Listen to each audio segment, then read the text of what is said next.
أعوذ بالله من الشيطان الرجيم. بسم الله الرحمن الرحيم. أعوذ بالله من الشيطان الرجيم. بسم الله الرحمن الرحيم. السلام عليكم ورحمة الله وبركاته. إن الحمد لله نحمده ونستعينه ونستغفره ونعوذ بالله من شرور أنفسنا ومن سيئات أعمالنا. من يهده الله فلا مضل له ومن يضلل فلا هادي له.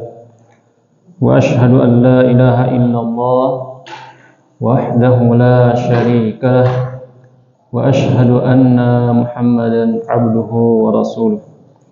اللهم صل وسلم على نبينا محمد وعلى آله وأصحابه ومن تبعهم بإحسان إلى يوم الدين. أما بعد. اللهم إنا نسألك الهدى والتقى والعفاف والغنى. اللهم إنا نسألك علما نافعا ورزقا طيبا وعملا متقبلا. اللهم إنا نعوذ بك من علم لا ينفع ومن قلب لا يخشع ومن نفس لا تشبع ومن دعوة لا يستجاب لها. Para jamaah sekalian, bapak-bapak dan ibu-ibu, rahimani wa rahimakumullah, yang semoga Allah Subhanahu wa taala senantiasa merahmati kita semua. Alhamdulillahilladzi bi ni'matihi tatimmus shalihat. Kita bersyukur kepada Allah Subhanahu wa taala karena di malam hari ini kita telah memanfaatkan nikmat yang diberikan oleh Allah Subhanahu wa taala kepada kita semua, berupa nikmat kesehatan, nikmat kesempatan. Semoga apa yang kita lakukan ini adalah di antara bentuk kesyukuran kita kepada Allah Subhanahu wa taala. Karena syukur itu adalah memanfaatkan nikmat yang diberikan oleh Allah Subhanahu wa taala di atas ketaatan kepadanya. Dan majelis ilmu yang kita lakukan, yang kita laksanakan di tempat ini adalah di antara bentuk memanfaatkan nikmat yang diberikan oleh Allah Subhanahu wa taala di atas ketakwaan kepadanya. Dan semoga amalan kita ini diterima oleh Allah Subhanahu wa taala dan bernilai ibadah di sisinya. Jamaah sekalian rahimani wa rahimakumullah, insyaallah di malam hari ini kita akan kembali melanjutkan pembahasan tentang tafsir basmalah, Bismillahirrahmanirrahim, yang hari Kamis lalu yang kita bahas. Dan insyaallah malam ini kita masih akan melanjutkan pembahasan tentang tafsir basmalah. Seperti itu. Jamaah sekalian rahimani wa rahimakumullah, Imam Asy-Sya'bi, salah satu ulama tabi'in, pernah berkata bahwa beliau pernah mendengar sahabat Rasulullah sallallahu alaihi wasallam, yaitu Ibnu Abbas radhiyallahu taala anhu, beliau pernah mengatakan bahwa asasul kutubi Al-Quran, asasul kutubi Al-Quran, wa asasul Quran Al-Fatihah, wa asasul Fatihah Bismillahirrahmanirrahim. Ibnu Abbas radhiyallahu taala anhu pernah mengatakan bahwa asas atau dasar kitab-kitab suci terdahulu itu adalah Al-Quran. Maksudnya bahwa Al-Quran itu menghimpun semua kitab-kitab yang sebelum Al-Quran, sehingga semuanya sudah tercakup dalam Al-Quran, sudah disempurnakan, sudah dilengkapi, sehingga kita tidak perlu lagi merujuk kepada kitab-kitab terdahulu karena sudah tercakup, terangkum ya, di dalam Al-Qur'an. Kemudian beliau melanjutkan, wa asasul Qur'an al-Fatihah, dan dasar dari Al-Qur'an itu adalah Al-Fatihah. Maksudnya apa jemaah sekalian? Bahwa Al-Qur'an yang kita baca 30 juz itu terangkum dalam surah Al-Fatihah. Ya. Jadi Al-Qur'an 30 juz itu adalah penjabaran atau penjelasan dari surah Al-Fatihah yang 7 ayat itu. Ya, yang 7 ayat itu. Makanya Allah Subhanahu wa taala berfirman, ya, sebagaimana yang dikutip di juga penulis dalam tafsir beliau ini di sini. Ya, dalam surah Al-Hijr ayat 87. Wa laqad atainaka sab'an minal masani wal Qur'anal azim. Allah Subhanahu wa taala berfirman, wa laqad atainaka sab'an minal masani, bahwa kami telah memberimu, ya, wahai Muhammad, sab'an minal masani. Apa itu? 7 ayat yang sering diulang-ulang. Apa itu 7 ayat yang sering diulang-ulang jemaah sekalian? Surah Al-Fatihah. Kenapa disebut sering diulang-ulang? Karena memang surah Al-Fatihah itu adalah surah yang sering kita ulang-ulang, sering kita baca di dalam sholat. Dalam sehari berapa kali kita membaca surah Al-Fatihah? Baik itu di dalam, ya, baik itu dalam sholat wajib maupun sholat sunnah.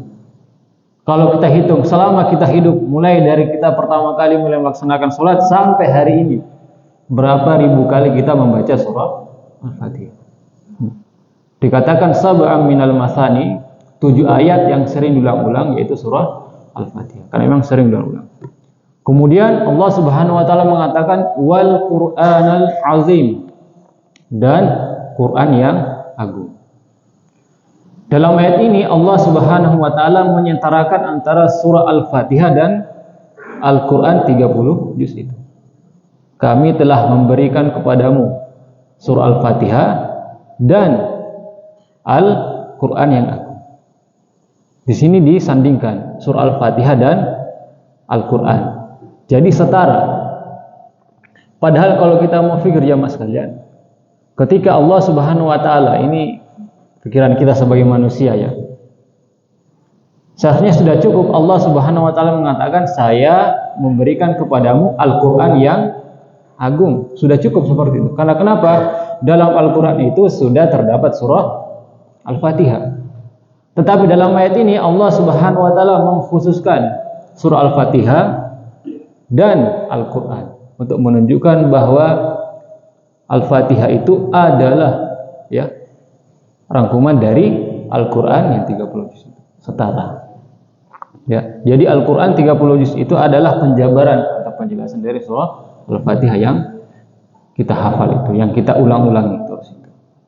Kemudian Ibnu Abbas radhiyallahu taala kemudian melanjutkan wa asasul Fatihah bismillahirrahmanirrahim.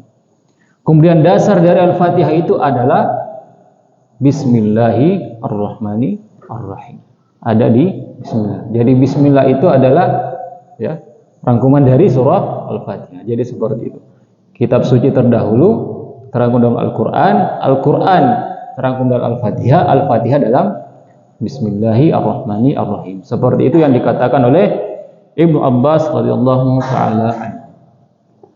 Ya, inilah diantara keutamaan bismillahirrahmanirrahim.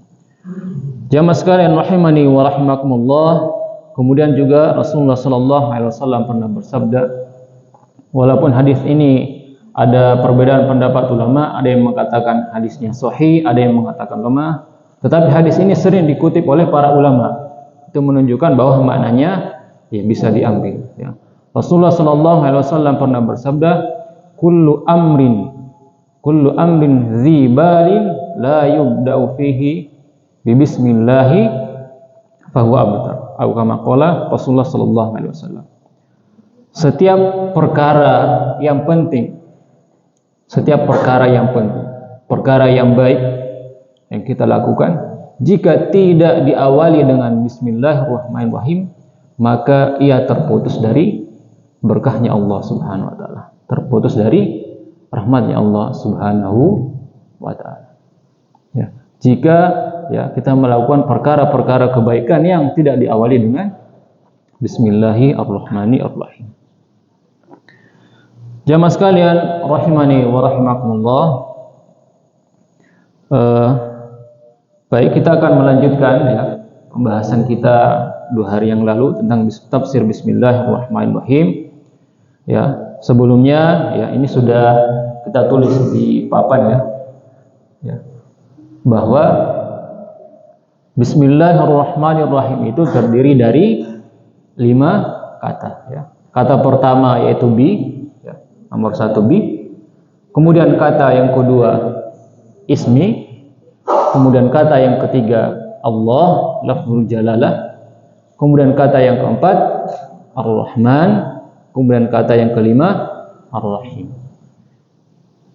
Masing-masing artinya bi itu artinya dengan, kemudian ismi artinya nama, kemudian Allah, Ar-Rahman itu yang maha pengasih, Ar-Rahim yang maha penyayang. Seperti itu yang ada di terjemahan yang kita di mushaf kita ya, seperti itu terjemahannya.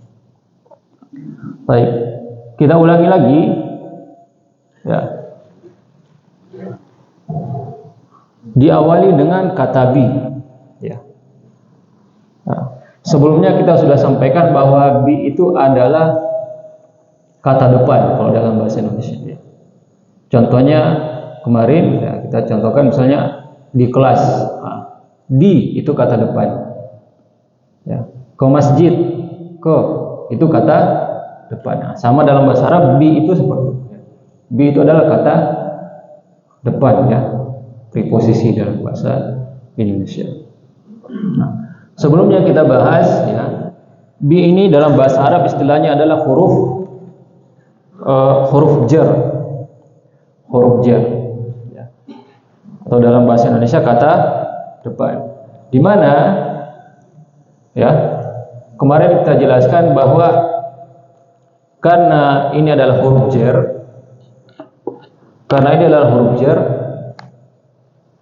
ini menunjukkan bahwa ada makna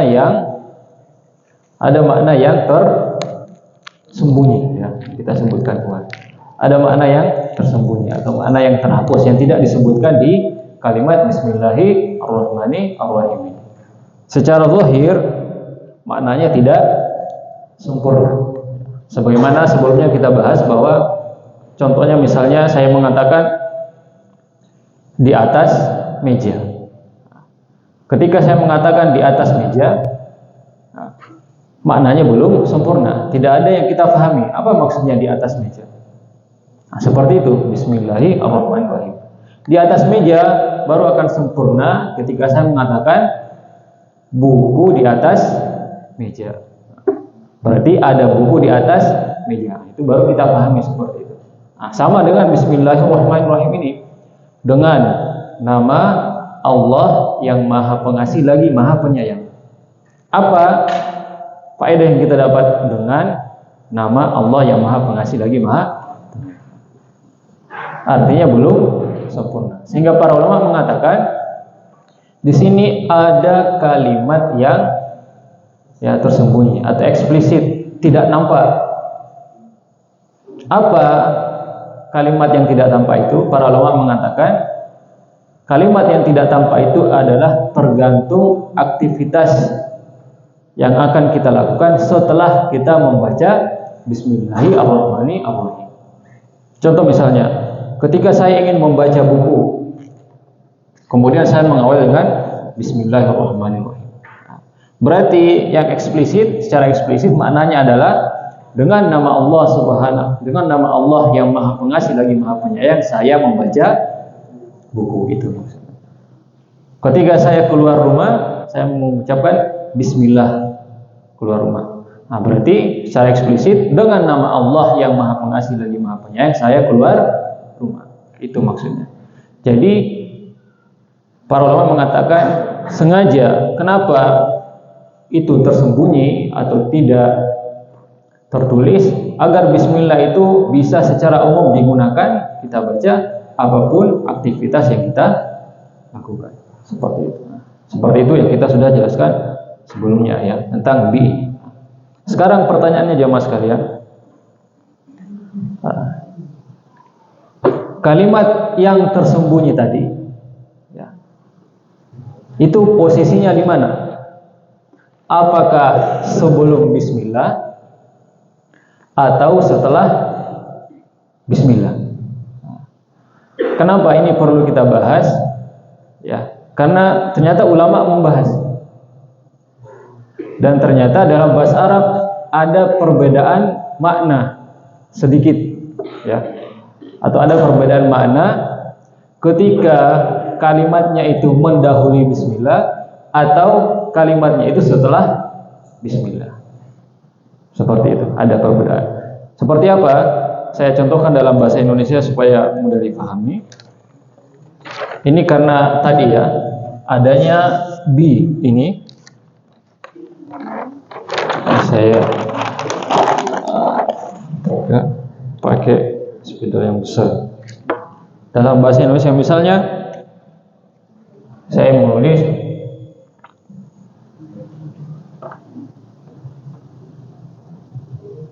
buku, jelas Pak ya? Oh ini besar ya. Buku, misalnya buku IPA. Buku IPA ya, di atas meja.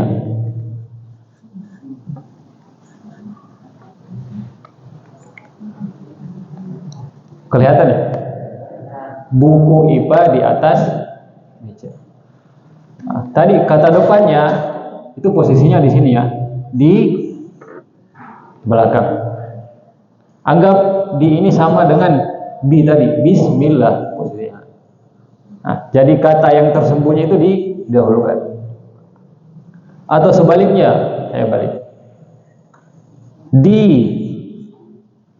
atas meja ya, buku IPA atau ada buku IPA, sama saja ya. Nah, ini di atasnya didahulukan. Dalam bahasa Indonesia, apakah ada perbedaan mana? Buku IPA di atas meja. Di atas meja buku IPA. Dalam bahasa Indonesia sama saja. Sama-sama di atas meja itu ada buku IPA. Nah, itu kalau dalam bahasa Indonesia. Nah, ternyata dalam bahasa Arab jamaah sekalian itu ada perbedaan makna sedikit. Nah, itu pentingnya belajar bahasa Arab jamaah sekalian ini untuk sekalian memotivasi untuk belajar bahasa Arab. Karena kalau tidak, kita tidak bisa memahami secara sempurna tafsir atau bisa mentadabburi Al-Quran. Ini baru bismillah jamaah sekalian, belum masuk ke Al-Fatihah dan seterusnya sampai surat An-Nas, ini baru bismillah. Dalam bahasa Arab, sekarang ini dalam bahasa Arab ya. Tadi dalam bahasa Indonesia ini maknanya sama saja, sama-sama buku IPA itu di atas meja. Sekarang kalau dalam bahasa Arab, jika kondisinya seperti ini jamaah sekalian, yang nomor satu dulu, yang nomor satu, ini ya, buku IPA di atas meja. Kalau dalam bahasa Arab, ini maknanya bisa saja di atas meja itu ada buku IPA. Tapi bisa saja di atas meja itu bukan hanya buku IPA. Ada buku-buku yang lain. Misalnya buku IPS, buku matematika, buku bahasa Arab, buku fikih. Itu jika dalam bahasa Arab. Jika kalimatnya seperti ini. Ya. Jika kalimatnya seperti ini. Posisi ini di atas meja ini saya akhirkan. Ya, jadi sifatnya ya, bisa jadi di atas meja itu bukan hanya buku IPA, bisa jadi ada buku IPS, buku matematika dan lain-lain. Sedangkan nomor 2, jika posisinya seperti ini, di atas meja ini didahulukan, di atas meja ada buku IPA atau buku IPA. Maka ini maknanya lebih khusus. Apa tambahan maknanya? Di atas meja itu hanya ada buku IPA saja. Tidak ada buku-buku yang lainnya. Jika seperti ini susunan kalimatnya, itu perbedaan dalam bahasa Arab terkait tentang preposisi ini. Jika preposisi atau kata depan ini diakhirkan, maka maknanya lebih umum. Buku IPA di atas meja ini bisa saja masih ada buku-buku yang lainnya. Cuman saya hanya ingin fokus, ingin menunjukkan bahwa buku IPA itu ada di atas meja juga. Meskipun ada buku-buku yang lainnya. Tapi jika posisinya seperti ini didahulukan di atas meja buku IPA, ada buku IPA, berarti maksudnya di atas meja itu hanya ada buku IPA saja. Seperti itu. Nah, kembali ke Bismillahirrahmanirrahim. Seperti itu. Ketika kata yang tersembunyi itu saya dahulukan, misalnya aktivitas yang ingin saya lakukan adalah membaca. Berarti kalau dalam bahasa Arab membaca itu akro. Akro itu saya membaca. Nah, misalnya anggap bahwa menurut saya bahwa kalimat tersembunyi itu saya dahulukan. Aqra'u bismillahirrahmanirrahim. Saya membaca dengan nama Allah yang Maha Pengasih lagi Maha Penyayang. Itu model yang pertama. Model yang kedua, saya membacanya saya akhirkan. Bismillahirrahmanirrahim. Aqra. Dengan nama Allah yang Maha Pengasih lagi Maha Penyayang, saya membaca. Kira-kira apa perbedaannya jamaah sekalian? Jika didahulukan, saya membaca, ya, aktivitas membaca ya, sembari saya sebelumnya membaca Bismillah. Maksudnya apa jamaah sekalian? Artinya menjadi umum.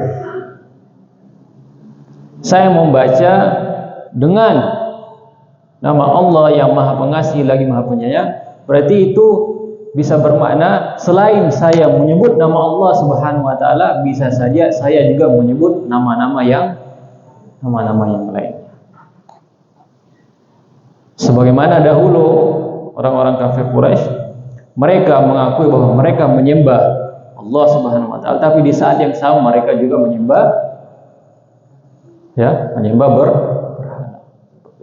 Itu maknanya kalau didahulukan. Jadinya dia sifatnya lebih umum. Tapi kalau saya akhirkan Bismillahirrahmanirrahim Aqra, dengan nama Allah yang Maha Pengasih lagi Maha Penyayang, saya membaca, berarti maknanya saya membaca ya dengan hanya, ada tambahan hanyanya, mengkhususkan hanya menyebut nama Allah Subhanahu wa taala, tidak dengan menyebut nama-nama yang lain. Atau saya membaca hanya dengan meminta pertolongan kepada Allah Subhanahu wa taala. Saya tidak meminta pertolongan kepada yang lainnya, hanya Allah Subhanahu wa taala. Itu perbedaannya jamaah sekalian. Ya, walaupun sebenarnya jamaah sekalian ya boleh, karena kalau kita lihat dari sumber-sumber, ada yang memang mengatakan bahwa kalimat tersembunyi itu didahulukan, ada yang mengatakan diakhirkan. Tapi Syekh Utsaimin rahimahullah taala mengatakan beliau lebih memilih kalimat tersembunyi itu diakhirkan. Karena kenapa? Akan memberikan makna yang khusus bahwa kita melakukan aktivitas ini semata-mata kita hanya meminta pertolongan kepada Allah Subhanahu wa taala. Seperti itu. Itu yang pertama ya Mas sekalian. Ya. Jadi lebih baiknya ya dari ketika kita membaca bismillah ya, kita menganggap bahwa kalimat tersembunyi itu berada setelah bismillah. Kemudian yang kedua jamaah sekalian, Syekh Utsaimin rahimahullah taala memilih bahwa kalimat tersembunyinya itu setelah bismillah, supaya apa? Sebagai bentuk tabarruk kita kepada nama Allah Subhanahu wa taala. Sebagai bentuk kita meminta berkah atas nama Allah Subhanahu wa taala sehingga nama Allah didahulukan. Yaitu sebagai bentuk adab kepada Allah Subhanahu wa taala. Nama Allah Subhanahu wa taala didahulukan, kemudian setelah itu aktivitas yang akan kita lakukan setelah membaca Bismillahirrahmanirrahim. Seperti itu. Jamaah sekalian rahimani wa rahimakumullah. Sampai di sini bisa dipahami? Ya. Bisa? Atau masih bingung? Bisa dipahami ya. Ya, seperti itu. Jadi tadi tentang posisi kalimat yang tersembunyi. Ya, jadi dalam bahasa Arab jamaah sekalian, posisi kata itu menentukan makna, menentukan artinya. Contoh yang lainnya, iyyaka na'budu wa iyyaka nasta'in. Iyyaka na'budu. Nah, sebenarnya secara umum biasanya posisinya itu iyyaka na'budu, bisa juga na'budu iyyaka. Iyyaka na'budu sama na'budu iyyaka. Itu dua-duanya bisa jamaah sekalian. Tapi karena itu tadi sama dengan ini. Iyyaka na'budu itu akan menjadi mengkhususkan. Saya benar-benar hanya menyembah kepadamu. Itu iyyaka na'budu. Tapi kalau dibalik na'budu iyyaka artinya sama juga. Saya menyembah kepadamu, tapi di saat yang sama bisa saja kita menyembah kepada Allah Subhanahu wa taala, tapi di saat yang sama kita menyembah Tuhan-Tuhan yang lainnya. Ketika kita mengatakan na'budu iyyaka. Jadi sifatnya lebih umum. Tapi kalau iyyaka na'budu itu khusus. Berarti kita benar-benar hanya menyembah kepada Allah Subhanahu wa taala tanpa menyembah yang Tuhan-Tuhan yang lainnya. Seperti itu. Nah, itu terkait posisi kata dalam bahasa Arab. Jadi memberikan makna. Ada makna tambahan ketika terkait posisi kata dalam kalimat bahasa Arab. Seperti itu. Kemudian jamaah sekalian, kita pindah ke ismi, ya, tadi bi tadi ya. Kemudian ismi artinya adalah nama, ya. Nama. Ismi itu tunggal, satu nama. Kalau lebih dari satu nama, banyak nama, namanya asma. Makanya disebut asmaul husna. Asmaul husna. Ismi itu satu nama, yang ini ya, ismi. Asma itu banyak nama. Asmaul husna, nama-nama yang indah. Husna itu artinya indah, baik. Asmaul husna, nama-nama yang indah, itu nama Allah Subhanahu wa ta'ala. Ya. Kemudian yang ketiga, Allah, ya, lafzul jalalah Allah. Kemarin kita jelaskan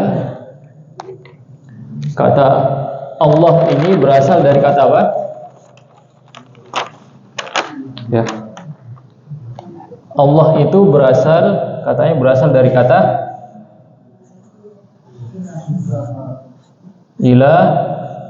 ilahun. Ya, ilahun. Ilahun itu apa artinya, jemaah sekalian? Sesembahan atau yang disembah.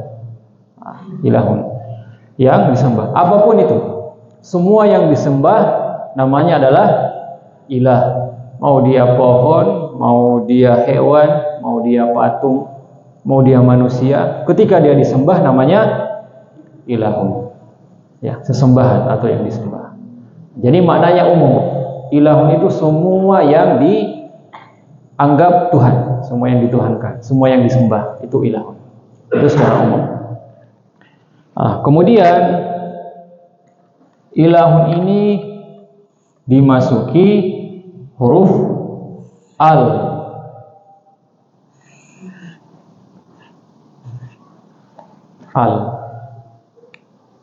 Dimasuki huruf al. Dalam bahasa Arab, al itu fungsinya menjadi mengkhususkan. Ilahun ini tadi dia umum, bisa Tuhan mana saja. Kemudian al ini ditambahkan ke ilahun. Ilahun ini tadinya umum menjadi khusus. Al masuk ke ilahun. Kemudian para ulama mengatakan ketika al ini dimasukkan ilahun, hamzah ini dihapus. Hamzahnya dihapus, kemudian jadilah Allah. Jadi jadilah dia lafzul Allah, itu asal katanya. Yang tadinya ilahun itu umum, bisa sesembahan mana saja, kemudian dimasuki al, namanya al-ta'rif, yang mengkhususkan atau menjadi dikenal, diketahui, menjadi maknanya Allah khusus. Dialah satu-satunya yang berhak untuk disembah, yaitu Allah Subhanahu wa ta'ala. Dialah satu-satunya yang berhak untuk diibadahi dengan benar, Allah. Nah, itu makna dari lafzul jalalah. Ya. Di sini dikatakan dalam tafsirnya, ya, Allah itu artinya maknahu annahu mustahiqun lil ibadati duna ghairi, yaitu satu-satunya yang berhak untuk diibadahi. Itu makna dari lafzul jalalah. Yang tadinya dia umum ilah, kemudian dimasuki al ini, berubah makna menjadi satu-satunya yang berhak untuk diibadahi tanpa selainnya. Dan itulah makna la ilaha illallah, seperti itu, ya. Makna la ilaha illallah, ya. La ilaha illallah, ya. La ilaha, tadi ini ilah, tadi ini, ya. La ilaha, tidak ada sesembahan, tidak ada sesembahan yang berhak untuk diibadahi dengan benar, illa, kecuali hanya Allah semata. Yang tadinya ini umum menjadi khusus, hanya Allah Subhanahu wa ta'ala yang berhak untuk diibadahi dengan benar tanpa selainnya, seperti itu. Jamaah sekalian rahimani wa rahimakumullah, ya. Kemudian selanjutnya, ya, Ar-Rahman dan Ar-Rahim, ya. Ar-Rahman, Ar-Rahim, ya. Kalau di dalam terjemahan kita baca yang satunya Ar-Rahman itu maha pengasih, Ar-Rahim itu maha penyayang. Kalau dalam bahasa Arab sebenarnya artinya sama saja, ya. Ar-Rahman, Ar-Rahim itu sama-sama berasal dari kata rahmah, ya. Berasal dari kata rahmatun atau rahmah, ya. Ar-Rahman, Ar-Rahim sama-sama berasal dari kata rahmah. Apa itu rahmah? Rahmah itu adalah kasih, ya, kasih sayang. Atau kalau di sini, ya, Imam Al-Baghawi menyebutkan dalam tafsirnya ini, beliau mengatakan bahwa rahmah itu adalah iradatullahi al-khaira li ahlihi. Dikatakan di sini ayat ar-rahmatu iradatullahi ta'ala al-khair li ahlihi.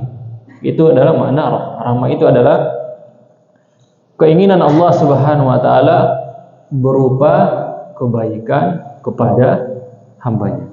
Itu rahmah. Jadi semua kebaikan yang diberikan oleh Allah Subhanahu wa ta'ala kepada kita itu adalah bentuk kasih sayang Allah Subhanahu wa ta'ala kepada, itu rahmah. Rahmah ini bentuknya biasa. Rahmah, kasih sayangnya biasa saja.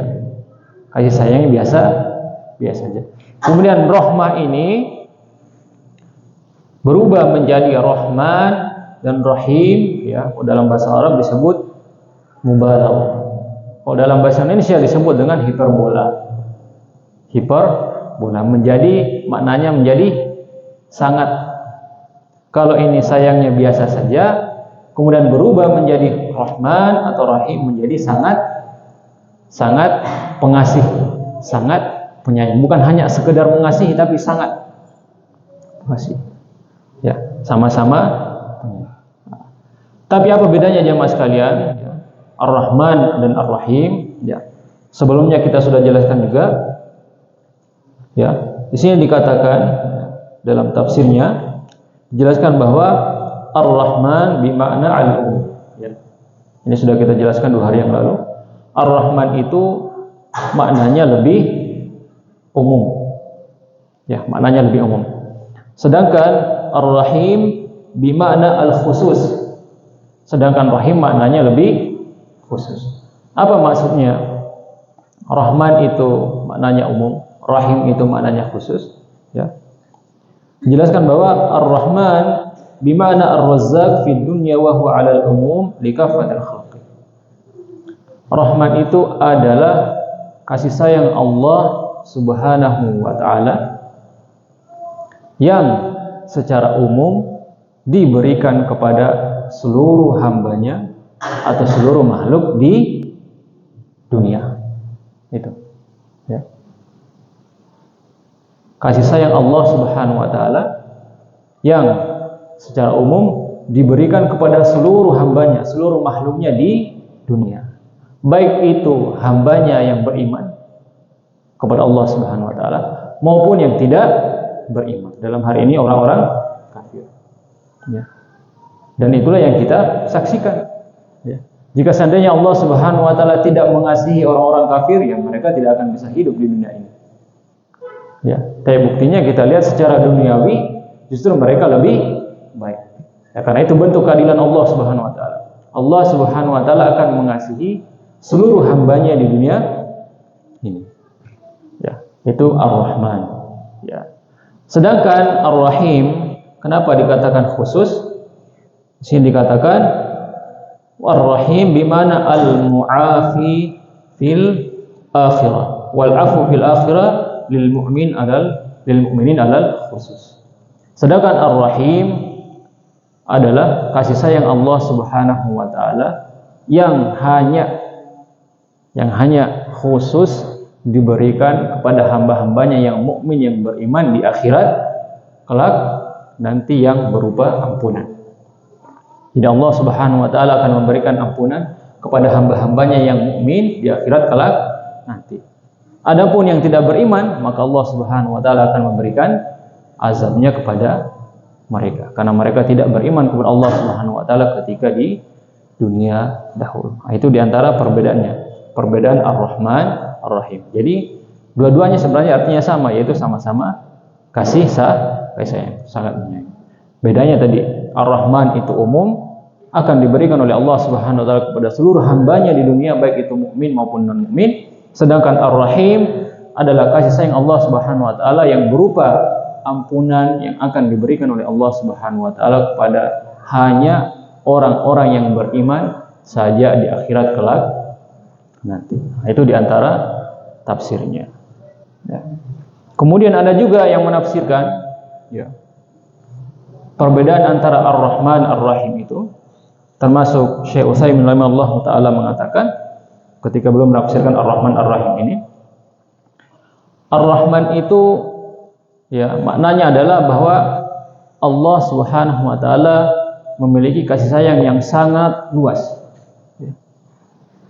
Allah Subhanahu wa taala memiliki kasih sayang yang sangat luas. Jadi dia terkait tentang apa yang ada pada Allah Subhanahu wa taala. Bahwa Allah Subhanahu wa taala memiliki kasih sayang yang sangat luas tanpa batas. Ya, bahkan kasih sayangnya Allah Subhanahu wa taala itu melebihi kasih sayang seorang ibu kepada anak. Ya, kita bisa mengukur jamaah sekalian. Kita bisa melihat bagaimana kasih sayang seorang ibu kepada anaknya. Makanya ada riwayat ya, ketika Rasulullah SAW mengatakan coba lihat ibu yang di sana bersama dengan anaknya.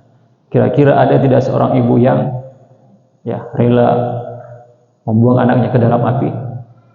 Tidak ada. Pasti tidak ada. Karena begitu sayangnya seorang ibu kepada anaknya. Kemudian Rasulullah SAW mengatakan bahwa sungguh kasih sayang Allah Subhanahu wa taala kepada hambanya, kepada kita semua melebihi kasih sayang seorang ibu kepada anaknya. Makanya ada yang mengatakan, ya, di akhirat nanti lebih baik saya dihisab oleh Allah Subhanahu wa taala daripada saya dihisab oleh orang tua saya. Kenapa jemaah sekalian? Karena kasih sayangnya Allah Subhanahu wa taala lebih besar kepada hambanya dibandingkan daripada orang lain, termasuk orang tua. Jemaah sekalian rahimani wa rahimakumullah. Kemudian Ar-Rahim maknanya adalah perbuatan Allah Subhanahu wa taala. Bahwa Allah Subhanahu wa taala akan terus menerus akan memberikan kasih sayangnya kepada hamba-hambanya. Gitu. Jadi Allah Subhanahu wa taala Ar-Rahman itu memiliki kasih sayang sangat luas, ya, tak terbatas. Ar-Rahim ini terkait perbuatan Allah Subhanahu wa taala kepada hambanya. Kasih sayang yang Allah Subhanahu wa taala miliki itu akan diberikan secara terus menerus tanpa henti kepada hambanya. Itu diantara tafsir Ar-Rahman Ar-Rahim. Jamaah sekalian rahimani wa rahimakumullah. Kemudian ada faedah tambahan tentang Ar-Rahman Ar-Rahim ini. Ar-Rahman itu adalah diantara Asmaul Husna, diantara nama Allah Subhanahu wa taala. Begitupun juga dengan Ar-Rahim, diantara nama Allah Subhanahu wa taala. Bedanya apa jamaah sekalian? Ar-Rahman itu hanya khusus disandang oleh Allah Subhanahu wa taala, tidak boleh disandang oleh hambanya. Rahman. Beda dengan Ar-Rahim. Ar-Rahim ini boleh, ya. Ini sudah masuk waktu Isya berarti. Nah, ini terakhir. Ar-Rahim itu boleh bagi hambanya, ya. Makanya kebiasaan kita jamaah sekalian, misalnya ada seseorang namanya Abdurrahman. Maaf, apa ada jamaah sekalian namanya Abdurrahman? Tidak ada ya? Ya. Ya, tidak mengapa saya sebutkan ya. Abdurrahman, ya. Biasanya ya, kebiasaan kita Abdurrahman, nama panggilannya siapa? Rahman. Kita panggil, "Woi, Rahman. Wahai Rahman. Rahman, kesini dulu." Nah, sebenarnya itu tidak boleh. Ya, karena kenapa? Rahman itu hanya boleh disandang oleh Allah Subhanahu wa taala. Tidak boleh disandang oleh hambanya. Makanya jika seseorang namanya Abdurrahman, ketika dipanggil harus sempurna. Wahai Abdurrahman, nah itu boleh. Karena Abdurrahman artinya Abdu itu hamba, Rahman itu yang maha penyayang, itu Allah. Abdurrahman berarti hambanya Ar-Rahman, hambanya yang maha pengasih. Sebenarnya tidak boleh kalau kita manggil Rahman saja, karena kenapa? Itu menyamakan dengan nama Allah Subhanahu wa taala. Rahman itu hanya boleh disandang oleh Allah Subhanahu wa taala. Sama dengan Ahkamul Hakimin, Malikul Mulk. Misalnya ada yang bernama itu ya. Nah, itu tidak boleh langsung dipanggil, harus ada abdunya itu. Beda dengan Ar-Rahim. Kata ulama Ar-Rahim ini boleh. Ya. Jika seseorang misalnya namanya Abdurrahim, terus dipanggil Rahim, boleh. Para ulama mengatakan boleh. Karena Ar-Rahim ini diantara nama Allah Subhanahu wa taala yang disandang oleh Allah Subhanahu wa taala dan boleh disandang oleh makhluknya sebagai nama saja. Tapi sifatnya ya tetap Ar-Rahim itu yang Allah Subhanahu wa taala yang memiliki. Seperti itu diantara perbedaan jemaah sekalian. Jadi Ar-Rahman itu hanya Allah Subhanahu wa taala yang boleh menyandangnya. Sedangkan Ar-Rahim itu boleh disandang oleh hambanya. Seperti itu jamaah sekalian, rahimani wa rahimakumullah. Ini sudah masuk waktu Isya ya? Sudah ya? Ya. Jadi kesimpulannya jamaah sekalian, rahimani wa rahimakumullah, akhirnya kita bisa paham makna dari Bismillahirrahmanirrahim ini. Jika selama ini kita hanya membaca ya belum bisa dihayati karena kita belum paham maknanya. Sekarang ya semoga kita semua bisa memahami maknanya. Bismillahirrahmanirrahim, dengan nama Allah Subhanahu wa taala satu-satunya yang berhak untuk diibadahi tanpa selainnya, yang maha pengasih, yang memiliki kasih sayang sangat luas, dan Ar-Rahim yang terus menerus memberikan kasih sayangnya kepada para hamba-hambanya. Demikian jamaah sekalian rahimani wa rahimakumullah.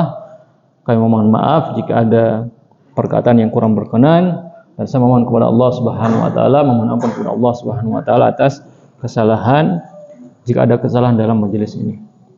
Dan kita tutup dengan doa kafaratul majelis. Subhanakallahumma wa bihamdik asyhadu an la ilaha illa anta astaghfiruka wa atubu ilaik. Wassalamualaikum warahmatullahi wabarakatuh. لئن شكرتم لأزيدنكم ولئن كفرتم إن عذابي لشديد